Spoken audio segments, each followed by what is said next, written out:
Olá, família! Sejam todos bem-vindos ao estudo diário das Escrituras. Essa semana nós estamos estudando sobre o Natal. Hoje vai ser gravação com barulhinho de chuva aqui no telhado, tá bom? Essa semana nós estamos estudando sobre o Natal e no dia 25 nós estudamos sobre o nascimento de Jesus Cristo. E agora a gente vai dar sequência nas pessoas que tiveram contato com Jesus logo na tenra infância ali, tá bom? Então, primeiro nós estudamos sobre os pastores em Belém, que foram testemunhar o nascimento de Jesus Cristo ali. Ontem nós estudamos sobre Simeão, né? Maria e José levaram o menino Jesus até o templo para ser apresentado, e Simeão toma ele sobre os braços ali, então nós estudamos ontem. E hoje nós vamos estudar sobre a profetisa Ana, né?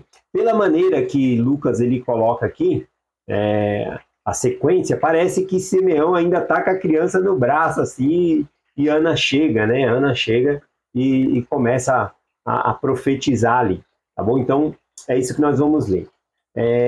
Hoje, então, é Lucas, capítulo 2, versículo 36, 37 e 38. Só 3 versículos aqui que é falada sobre Ana. Ana não é citado aqui no Novo Testamento mais, apenas nesse episódio aqui, junto com Jesus Cristo, tá bom? E também unicamente aqui no livro de Lucas, que ela é citada. Aliás, o livro de Lucas, ele dá uma ênfase nas viúvas, né? Ele é o que mais fala nas viúvas aqui no Novo Testamento, tá bom? Então vamos lá aqui, eu vou ler o versículo 36, 37 e 38. Devemos imaginar aqui Simeão com a criança nos braços e Ana chegando, tá bom? E eu vou ler na íntegra, depois eu volto fazendo alguns comentários aqui. Vamos lá, e diz assim: E estava ali a profetisa Ana, filha de Fanuel, da tribo de Azer. Esta era já avançada em idade e tinha vivido com o marido 7 anos, desde a sua virgindade. E era viúva de quase 84 anos, e não se afastava do templo, e servia a Deus com jejuns e orações, de noite e de dia.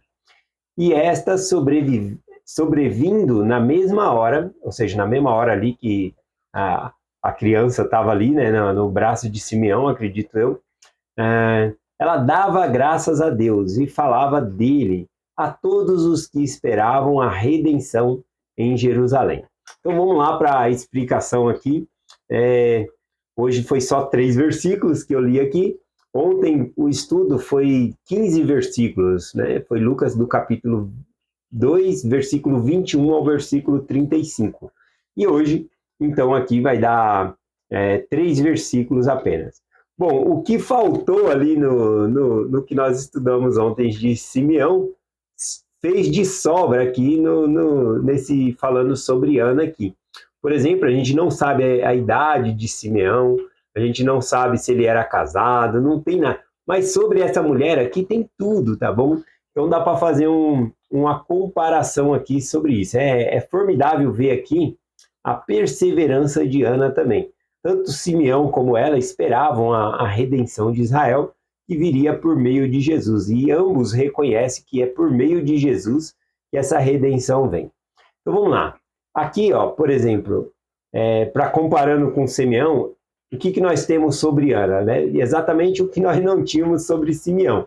Por exemplo, ela aqui, Ana, fala que ela tinha vivido com o marido, ou seja, que ela era casada 7 anos, né? E o esposo veio a falecer, e viveu, foi o único marido dela, também diz aqui. E sabemos o nome do pai dela, né? De Simeão não fala nada ali da família dele, da tribo, não. Daqui fala o nome do pai dela, fala a tribo de Israel, a qual ela pertence, a tribo de Azer, fala a idade dela, 84 anos aqui, né? E que ela vivia no templo. E também que ela era viúva, né? Já faz 84 anos como viúva ali. Aqui sabemos que o marido dela morreu, e também dá para ver muito bem a devoção dela, né, a Deus, por conta de que ela não se afastava do templo e sempre estava em jejum e oração. Então, nesses 3 versículos aqui, nós temos mais informação sobre Ana do que, na verdade, do que Simeão, do que nós estudamos ontem. Então vamos ver aqui o que nós podemos aprender aqui. Aqui diz que ela era viúva de 84 anos, né? Isso pode simbolizar que ela já era bem mais avançada de idade. Aqui alguns pensam que ela tinha 84 anos, mas aqui diz que ela era viúva já há 84 anos. Então pode ser que ela já viveu o tempo com o marido dela ali, o marido dela faleceu, então ela tinha mais 84 anos como viúva, né? Parece que o texto mostra isso. Então ela era bem avançada em idade aqui. O fato de dizer que ela era viúva, tá bom? Isso coloca aqui uma condição de dificuldade. Tanto no Velho Testamento como no Novo Testamento, ser viúva era um momento de muita dificuldade, tá bom? Porque não é como hoje, né, que a pessoa recebe uma pensão ou benefícios do governo, tá bom? Então era uma vida muito difícil. Sempre nas escrituras, falando das viúvas, era uma vida bem difícil. Aliás, o apóstolo Paulo, lá em 1 Timóteo, capítulo 5, ele falando sobre a viúva, ele fala que a igreja deve cuidar das verdadeiras viúvas. E aí a gente tem que explicar, né? O que é uma verdadeira viúva para Paulo, né? E uma viúva que não é verdadeira viúva, né? O apóstolo Paulo explica, né? É melhor ler o texto aqui, né? Mas basicamente uma verdadeira viúva é aquela que não tem ninguém por ela, tá bom? E as outras viúvas que têm filhos, que têm jeitos de sobreviver, aí Paulo fala que essas pessoas devem procurar os recursos dos filhos, procurar recursos de ajuda de parentes, tá bom? Agora, a verdadeira viúva, conforme Paulo diz aqui, que não tem a quem recorrer, essa igreja tem que socorrer ali, tá bom? Mas a igreja não pode tirar o privilégio da família socorrer os seus parentes ali, tá bom? Então é isso que Paulo ensina. Vamos lá, ó. Lá em 1 Timóteo capítulo 5, versículo 3 e 4. Honra as viúvas que verdadeiramente são viúvas, né? Então o que é ser verdadeiramente viúvas aqui, né? Paulo explica: mas se alguma viúva tiver filhos ou netos, aprendam estes primeiro a exercer piedade para com a sua própria família. Ou seja, a família tem que cuidar da própria família. Então, se a pessoa é viúva, né, é uma mulher sozinha, mas ela tem parente, filhos, sempre tem que recorrer aos filhos antes de procurar a ajuda da igreja ali. E é a recompensa de seus pais, porque isso é bom e agradável diante de Deus. Então é agradável diante de Deus que as viúvas devem primeiro procurar a família, tá bom? Para obter o seu sustento ali. Então é isso que está falando aqui. Então quando Paulo fala que a igreja deve ajudar verdadeiramente as que são viúvas, ele está falando de realmente pessoas sozinhas. No Velho Testamento, por exemplo, existia leis que protegiam e deveriam ser ajudadas pessoas órfãs, estrangeiros e viúvas. Então o Senhor sempre teve cuidado com as viúvas aqui. Então o fato, né, de Lucas registrar aqui que ela era viúva já era um tipo de mensagem para nós que era uma mulher em dificuldades, tá bom? Ela tinha dificuldades ali. Outra coisa que ele registrou, que ela era da tribo de Azer, né? A tribo de Azer é o segundo filho de Jacó com Zilpa, né? Com a serva de Lia, tá bom? E aí, quando ela teve o filho com Jacó, deu-se o nome ali de Azer, que significa alegria. Então, porque ela concebeu e deu um filho homem, ali o nome ficou desse filho de alegria, né? A tribo de Azer. E essa viúva, ela era verdadeiramente feliz, ela fazia jus. Ou seja, Lucas registra que ela era da tribo de Azer, que significa alegria, porque ela fazia jus, né? Fazia por merecer ter essa tribo. Ela era uma mulher alegre aqui, como nós vamos ver. Aqui, como que ela conseguia essa alegria? Servindo a Deus, né? Servir a Deus traz alegria. E essa mulher servia sempre a Deus ali. Como diz o versículo, ela não se afastava do templo, servindo a Deus com jejuns e oração de dias e de noite. Então, algo que nós aprendemos aqui com essa viúva é que a alegria dela, ou a nossa alegria, tem que vir do Senhor, de servir a Deus. Minha alegria não pode vir, né, ou depender da minha esposa, ou depender da minha filha, ou depender de alguém. A nossa alegria tem que vir do Senhor. Se você estiver bem com o Senhor, você vai ter alegria na sua vida. A nossa dependência tem que ser de Deus, né? Ele sim é o centro do nosso foco, da nossa alegria, tá bom?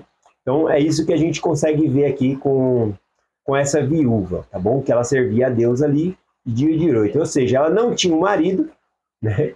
As condições financeiras não estavam boas, mas a felicidade dela não vinha, né? A alegria dela não vinha da condição financeira, da condição social, porque ela era viúva. Normalmente as viúvas eram desprezadas naquele ambiente, né? E não tinha marido, mas mesmo assim, em plenas dificuldades, ela tinha alegria. Então, por isso aqui que Lucas registra que ela era da tribo de Jazer. Outra coisa interessante que nós estudamos ontem, que Simeão ele foi avisado pelo Espírito Santo para ele ir ao templo. Tá bom? Primeiro, o Espírito Santo tinha avisado Simeão que ele não morreria sem antes ver a salvação, de ver o Messias. E quando chegou a época ali que Jesus vai até o templo, né? Maria e José vai apresentar, conduzido pelo Espírito, ou seja, o Espírito Santo tocou em Simeão para ele ir no templo naquele dia. Aquele dia não era o dia dele estar no templo, mas ele foi ao templo e assim se cumpriu, né, aquela promessa que o Espírito Santo tinha dado a ele. Agora veja que para Ana não foi preciso o Espírito Santo avisar ela para ir ao templo. Por quê? Porque essa mulher ia no templo todo dia. Olha só que formidável, o Espírito Santo não teve nem trabalho, né? Só ela estava todo dia ali no templo. A gente vê que ela era uma mulher piedosa, temente a Deus, e assim que ela vê, coloca os olhos em Jesus, ela reconhece o Salvador. Ela reconhece que ali está a redenção de Israel, né? Olha a percepção dessa mulher. Então, uma das coisas que nós podemos ver aqui, que assim que ela viu, ela já reconheceu, tá bom? E ali ela dava graças a Deus e falava dele a todos os que esperavam a redenção em Jerusalém. Então, para todo mundo que estava esperando a redenção de Jerusalém, ela dava essas boas notícias, que a redenção chegou por meio do Messias, por meio daquele bebezinho que estava ali nos braços, né, de Simeão aqui, tá bom?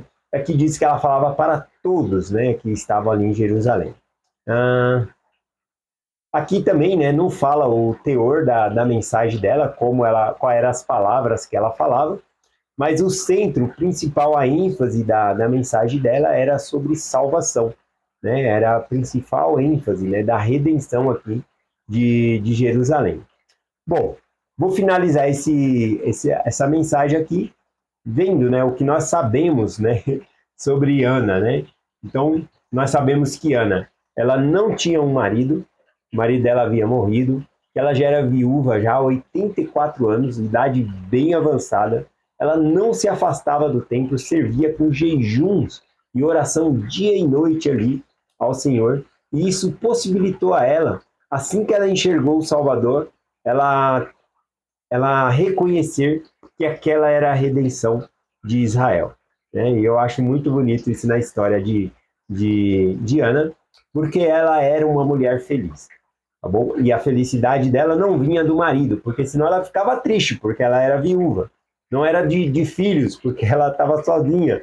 A felicidade dela vinha de servir a Deus, de estar com Deus, né? Por isso que menciona aqui que ela era da tribo de Azer. Fazia jus à tribo que ela significa alegria, tá bom? Então é essa a mensagem que compartilho hoje com vocês. Em nome de Jesus Cristo. Amém. Até amanhã.